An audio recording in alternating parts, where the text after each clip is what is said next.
28 November 1979 ஏர் நியூசிலாண்டோட 901 flight side seeing டூரிஸ்ட்டுகளுக்காக நியூசிலாண்டில் இருக்கிற Auckland international ஏர்போர்ட்டில் wait பண்ணிகிட்டு இருந்துச்சு.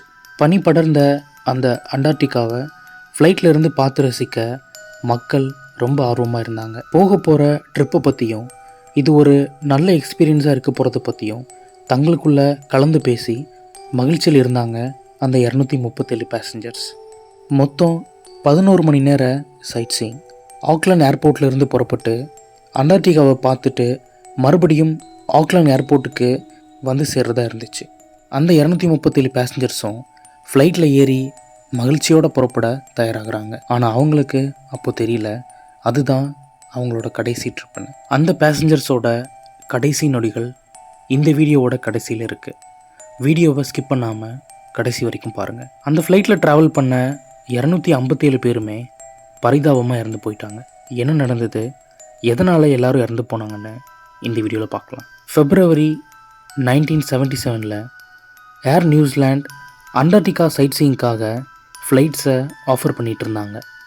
ரொம்ப பாப்புலரான இந்த ட்ரிப் மக்களிடையில் ரொம்ப வரவேற்பு பெற்றிருந்துச்சு.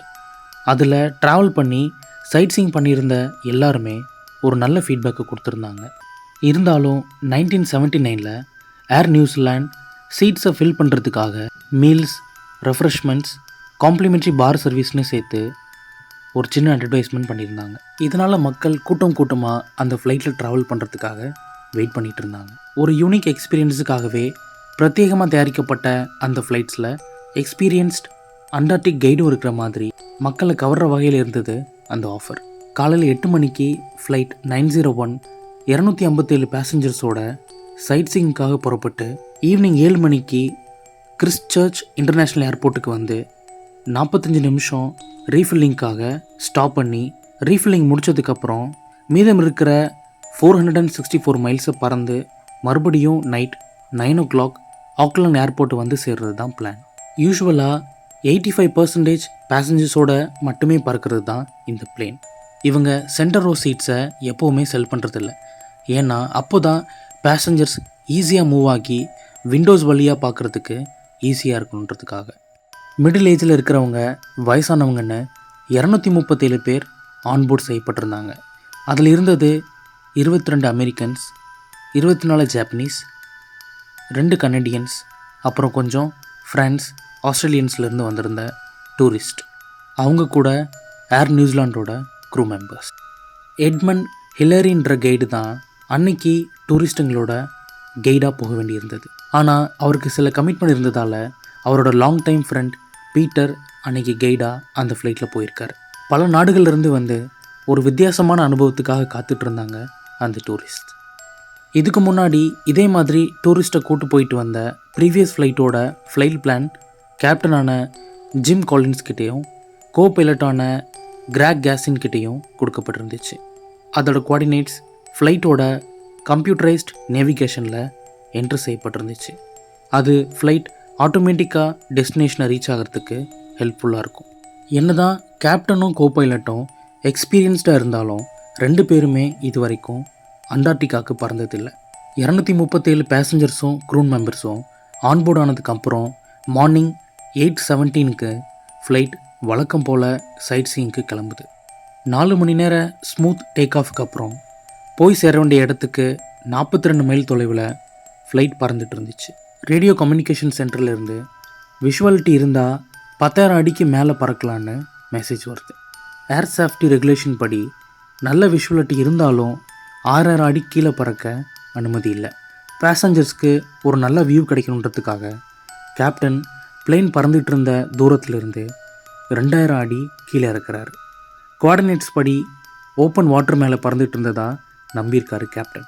அதே சமயத்தில் பேசஞ்சர்ஸ் எல்லாரும் ஃபோட்டோஸ், வீடியோஸ் எடுத்துகிட்டு பிஸியாக இருந்திருக்காங்க. ஆனால் திடீர்னு பைலட்ஸ்க்கு விசிபிலிட்டி கிடைக்கல. ஸ்கை கிரவுண்டுன்னு எந்த ஒரு விசிபிலிட்டியும் இல்லாமல் மேகமூட்டமாக வெறும் ஒயிட்டாக மட்டுமே தெரிஞ்சிருக்கு.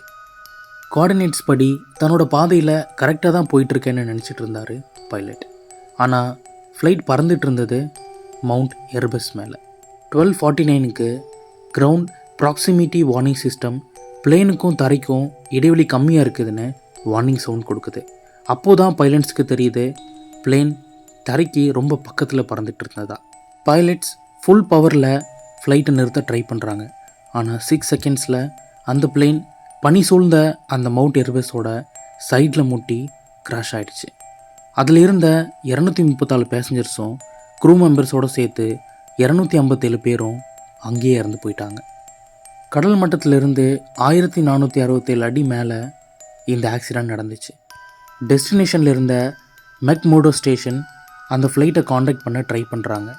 ஆனால் ஃப்ளைட்டில் இருந்து எந்த ரெஸ்பான்ஸும் இல்லை. மேபி ஃபியூல் தீர்ந்ததால் எங்கேயாவது லேண்ட் ஆகிருக்கலான்னு நினச்சிருந்தாங்க.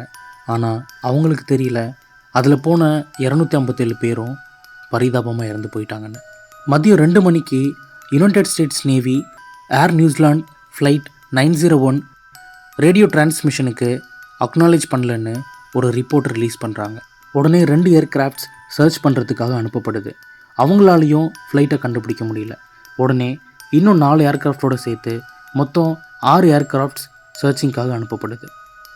அந்த ஃப்ளைட் ஃபியூலுக்காக வந்து சேர வேண்டிய கிறிஸ்ட் சர்ச் ஏர்போர்ட்டில் இன்னும் 50 பேசஞ்சர்ஸ் அந்த ஃப்ளைட்டுக்காக காத்திருந்தாங்க.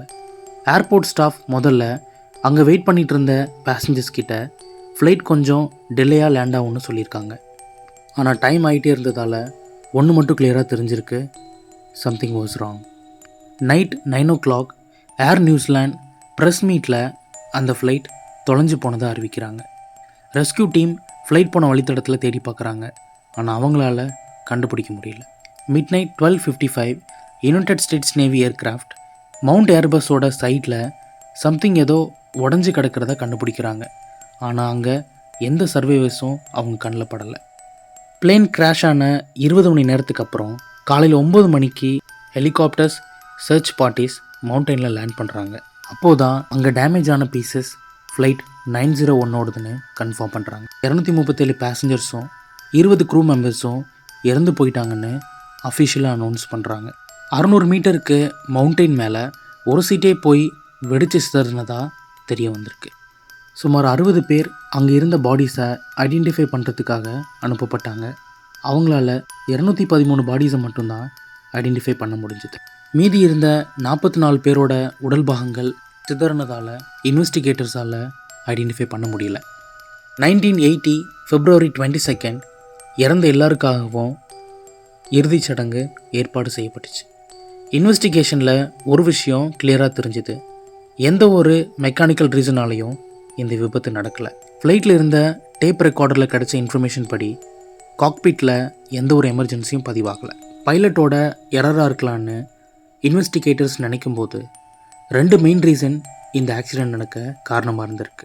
ஒன்று, பைலட் தனக்கு கொடுக்கப்பட்ட வழித்தடத்தில் இருந்து மாறி வேறு வழித்தடத்தில் போனதால் இந்த ஆக்சிடெண்ட் நடந்திருக்கு.